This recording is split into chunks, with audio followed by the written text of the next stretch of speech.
So we beat on, boats against the current, borne back ceaselessly into the past. F. Scott Fitzgerald, The Great Gatsby.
Since 1815 they have come here, to this place, to this part of the river.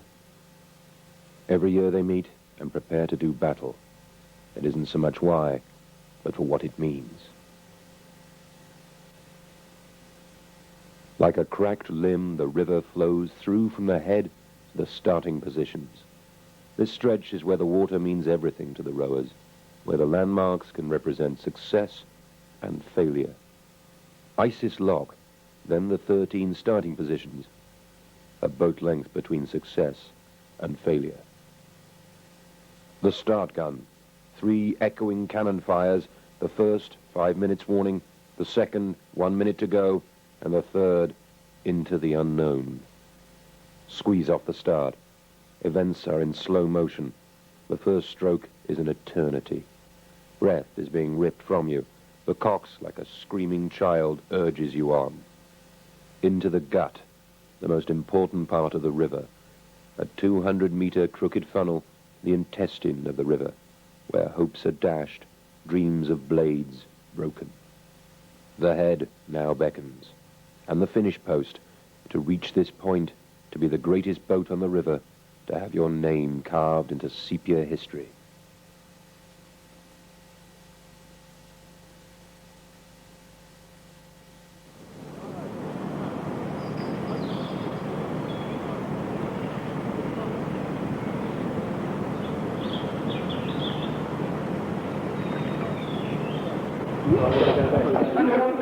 Welcome to 8th week, 1996.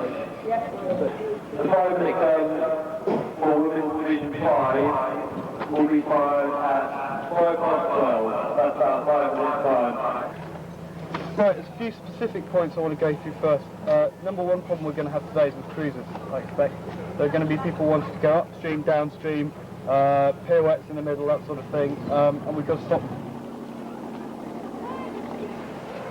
If there's a race coming, it is just A1 priority that those cruisers are stopped, because if they make it onto the course and are going somewhere even approaching the racing line, we're probably in all likelihood going to have to stop the race. Right. Okay? Now, nobody's got any particular worries about today. We know what we're going to do. We're going to row over, and then we're going to go out and run Pembroke too.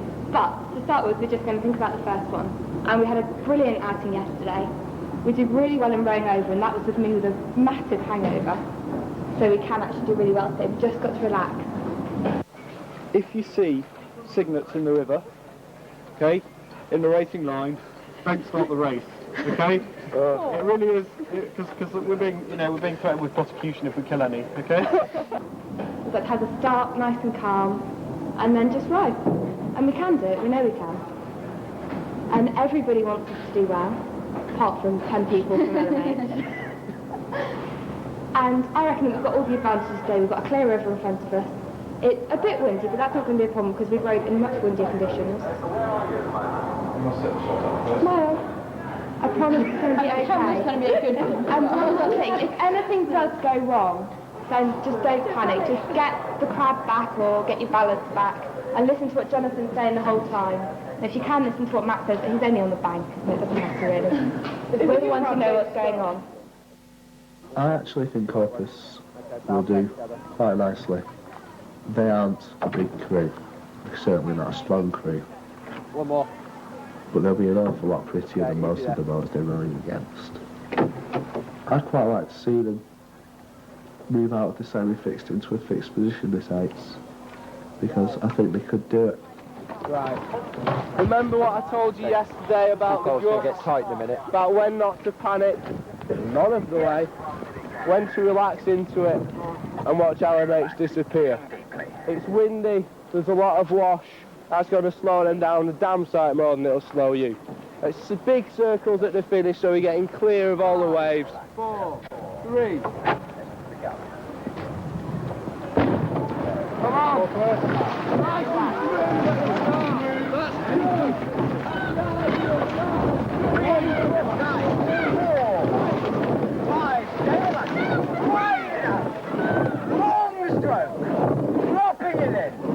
Kick it away.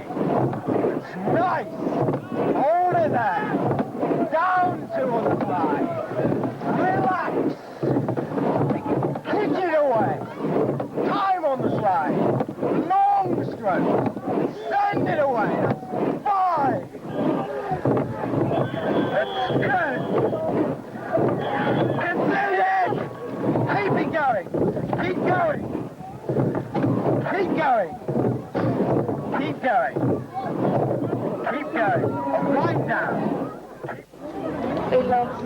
Mum upset. Hello, can you hear Miss Gerald? We weren't that bad. We held them Nothing off for a exactly while. went wrong, and that's the problem. We did, but we did actually get into a tree trunk. Just Apart from Valve going hair. into a tree trunk, Valve hair went apart from going into a tree trunk, nothing really went wrong, except we weren't quick enough.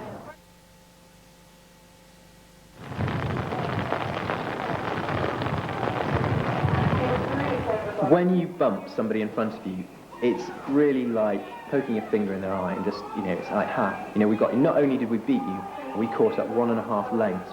Not only did we catch up with you, we actually hit your boat, maybe even hit your cocks. It's humiliating to be bumped. You feel awful. You feel like the people behind you are much better than you and that they've really done you in. So when you do it to somebody else, it's a good feeling. We've got half an hour before we're due to start, and we're just getting ready to go out now. We just put our boat on the water. I'm really starting to feel the nerves now, that feeling in your guts. You can just feel it all churning around. So it's just a case of get on the water, really focus, and hope it all goes right, and keep fingers crossed it does. We'll see anyway. We've got Lineker ahead of us, who are quite good, and New College behind us, New College 2, who are also quite good. So we could have a good day and get a bump on Lineker, or we could have a really bad day and get bumped by New College. It's just really difficult to say. 4, The best. 3. Hopefully we row well together.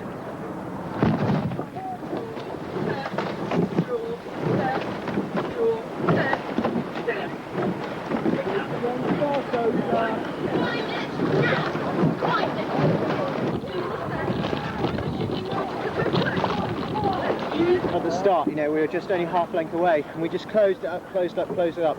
As we got out the gut, we actually had overlap on them. I could see them just their stern sitting there, and I was shouting, get him! And finally, they conceded just after we hit them. That's great. Oh, nerves over now until tomorrow, anyway.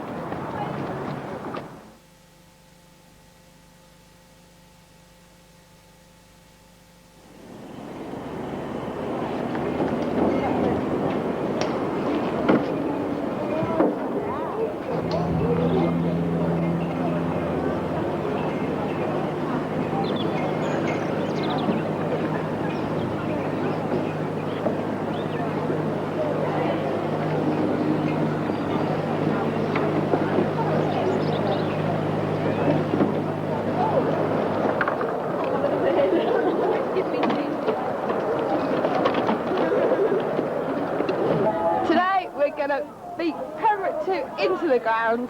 Because LMH's got them in a minute, so we can get them in 30 seconds. Because we're cool. Because they're being paid. Just keep it calm. Keep watching the person in front of you, circling the hands. 5, 4, 3. Good road, Corpus. Come on, Corpus! Nice and smooth. Lengthen up. Sliding in 5. 1, 2. Keep it relaxed, please. 4. They're yours. Good. Hold it there. Wind. Keep it there and wind it down. Wind it down. Wind it down. Easy bow. Easy bow. Keep going. Pick it up again. Back stop. Go. Well done, Joe. Good row. Good row. Pembroke, concede with the other arm next time. I couldn't see it. Good bob. Bloody good bob. Keep it relaxed. Time.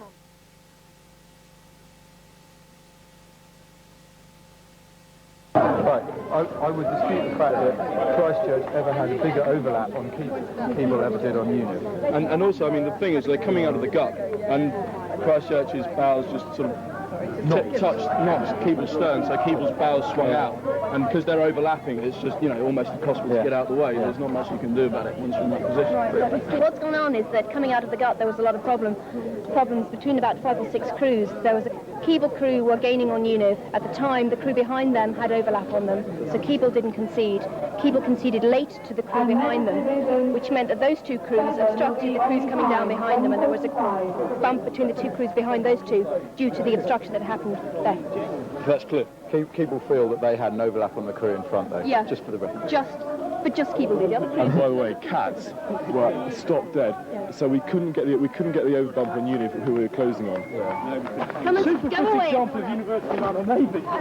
Our opinion counts for absolutely nothing at the end of the day. Yeah. The gut marshal, Tons Marshal and Nicky, there's be a committee of 3 of them, and they'll make a decision between them. And we have a decision on weight. What we've said, and we've all decided about this, is that Keble were gaining on Univ, and Univ should have conceded. They didn't concede. They're going to be fined for a late concession. The Keble-Univ bump has to stand. They weren't even in the gut when they had overlap. It was before the gut. If Univ had conceded, there wouldn't have been a crash. Yeah, but they had no reason for Univ to concede. They didn't. There was overlap. There was a tiny bit of overlap. No, it's before the gut. It was before the gut. The gut's twisted. Are you giving people a bump? And they had overlap. I'm allowing. Yeah, but they pulled away. So what does it? What does it matter? They conceded late. Because Keble had Christchurch. That's an absolute joke. Outrageous. Really. Outrageous. I've heard from 3 umpires and all the marshals that there were. There was absolutely no overlap. There was more overlap on Keble from behind. I've heard from 2 other people and I made a decision on it. That's ridiculous. I mean, that's typical of your committee.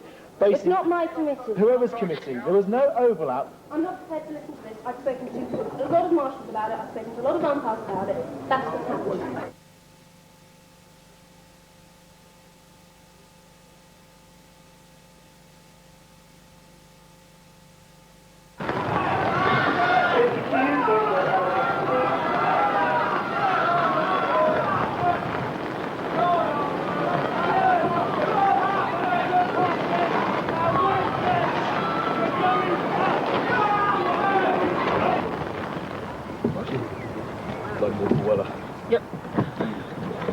Always rains Oxford. Lads, you've trained in this. You row better in this weather. 5, 4, 3.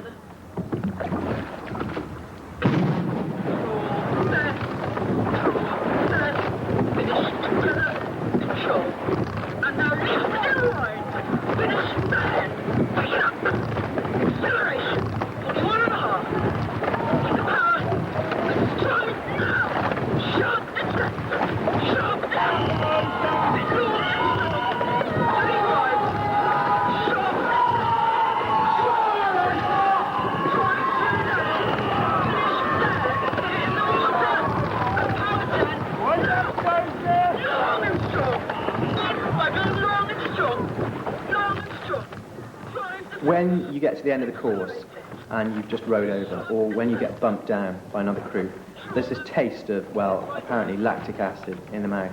It's this awful, sour, bitter taste. It's the taste of, failure. It's horrible. You feel completely exhausted. You can't breathe properly. You can't move. You're just sitting there feeling awful mentally and awful physically, and you just wish it would go away. Okay, that's a good row today. Be proud of that. It's good row in lousy conditions. Excellent start. You closed up a lot at the start. To be fair, they settled faster than you did and held you there. Be positive. It was a good row. I hope it felt good. Yeah. The start was beautiful. Awesome There was a lovely squeeze off the start, and it looked relaxed. So, go home, eat lots, get some sleep, and be back here tomorrow for the same again.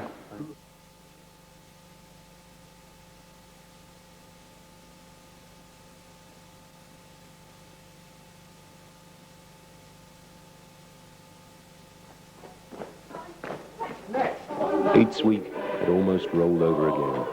The destinies of most crews already known. The Isis, claimed as a sporting arena, would soon settle back to the rhythmic pace of the seasons. What had they learned, these crews?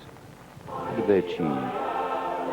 Those faces from the past, in black and white and sepia, that had stood sentinel over the river for so long, would soon be joined by this new year, who would revel in their achievements, commiserate their failures, and celebrate their passing this way, through this city, on this river, and through the books and the history, until they are 8 names and 8 faces in black and white on the dusty page. Next year, the old order will change again. New rowers, new crews, new emotions, but old feelings. Eights week is about history. It is about tradition. It is about institution and heritage, belonging and competing, success and failure. Eights week is the river. The ebb of tradition flows as surely as the current through the consciousness of the rowers and the spectators every year. That tradition is as constant as the action of the seasons upon the river. They are passing, glad to have come this way, and the great stone colleges will still stand, and the river will still flow, observing their passing. But some parts are still not played out. Some history still needs to be written. Row the way you've always wanted to row, and row it today. And remember that today is yesterday's tomorrow, and it works. So let's just keep thinking smooth, fast hands away, clean finishes, and let's go for a boat in front of us. Stop thinking about them, because they don't count.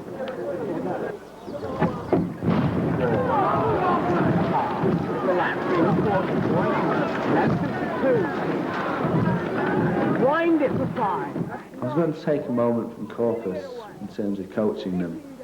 It'll probably be somewhere halfway through the race on the last day when I realised that they weren't going to get bumped and they were going to stay in a fixed division. They'd managed to do all that I said they would do. So I hadn't lied to them after all. And I'd lived up to expectations, they'd lived up to my expectations, and we could all relax a little bit more. 5 for the finish. 5, 4, 3, 2, this is yours. 1. That's good. You're over. It is, I suppose, in some ways disappointing because we put a lot of work in and we tried very hard. And on a material level, we've got very little to show for it. No, I don't think it can be an anticlimax. It's just an end. I'm sure someone said everything ends badly. Someone did. Who said everything ends badly, otherwise it wouldn't end? Well, that's true. Everything ends, and it's sad to see it end. But you know it's going to happen every term. different crew, different races, same ending. It's always the way.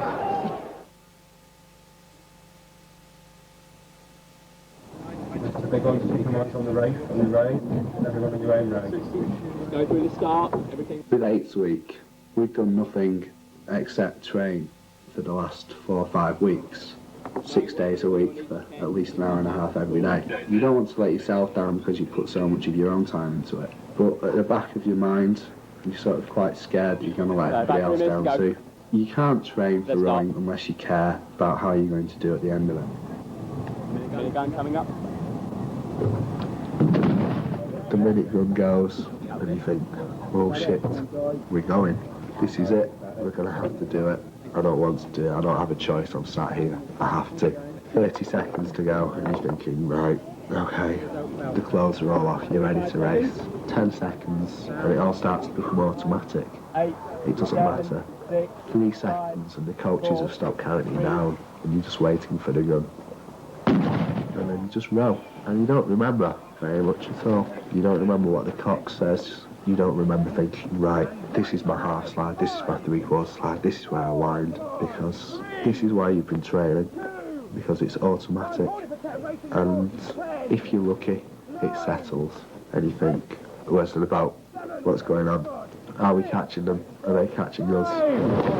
4, 3, 2, 1. Now slide, good, relax. Looking good, guys. Keep it there. Come on, sit at 36. That's good. Power in the legs. Power in the legs. We're gaining. Come on. Power in the legs. Good. Now finish this at 10. Go. 10, 9, 8. We're gaining. Come on. 11, 6, 5. Come on, finish it. And power 10. Go.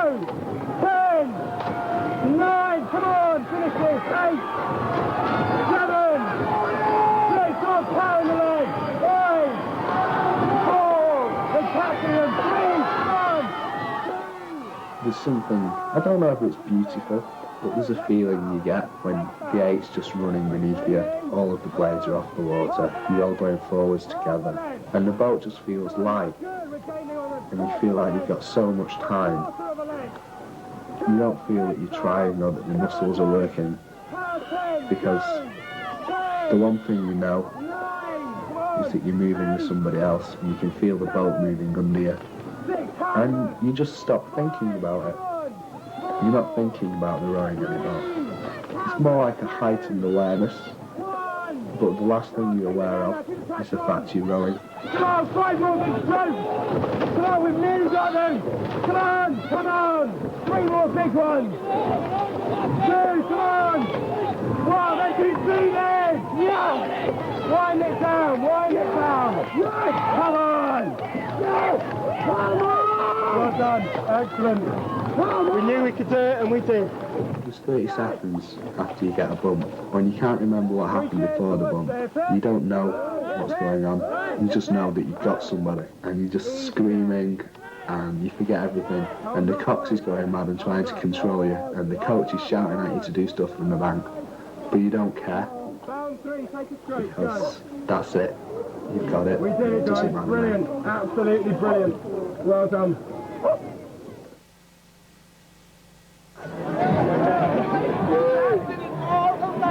Rubble. I know. It's so great. None of us actually pulled at all. It was just Matt.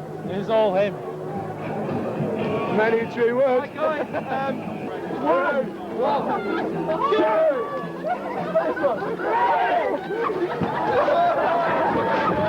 Yes!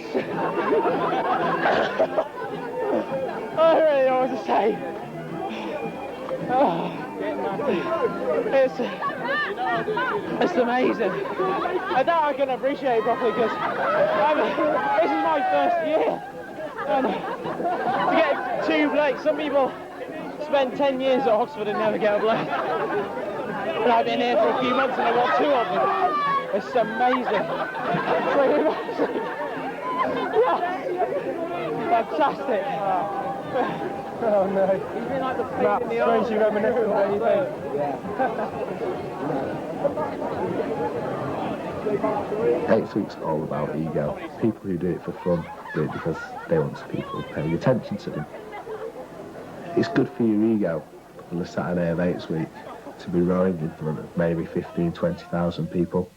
The banks are full, everybody comes down, all the colleges are there. Most of the student population will come down to watch 8th week. You're out there and everyone's looking at you and you feel special. You think, yeah, watch me because I'm going to do it today.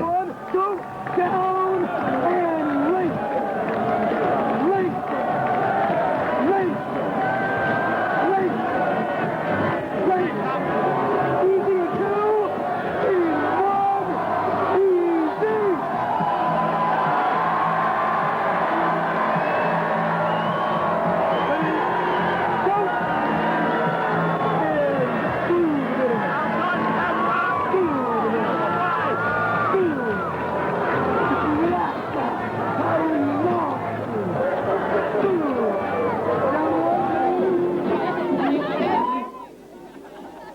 Week is definitely theatre, and the only people who know which role they're going to play are the clowns. Spectators know they're there to spectate, the clowns know they're there to clown. Everybody else just knows that they're there.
When we gather for the happiest week in all the year, it is the brotherhood of rowing, the comradeship of the oar that we recall, when 8 men who have trained until they have become a single drive, a single thrust of forward flashing wrists, face suddenly the crisis towards which that selfless toil has led them, and know that every link in all that pulsing chain of flesh and blood rings true. For us, there are no centuries or duck's eggs, no goals or gallery kicks, no individual distinctions where the crew are all in all. The rattle of the riggers at the finish, the music of the tide beneath her body as she shot between the strokes, the grim yet heartening sound of splendid and unbroken strength when all 8 blades crashed in together. These are the things that no one who has heard and felt them will ever forget. Some delirium, some tremens, some kaleidoscope. Sir Theodore Cook.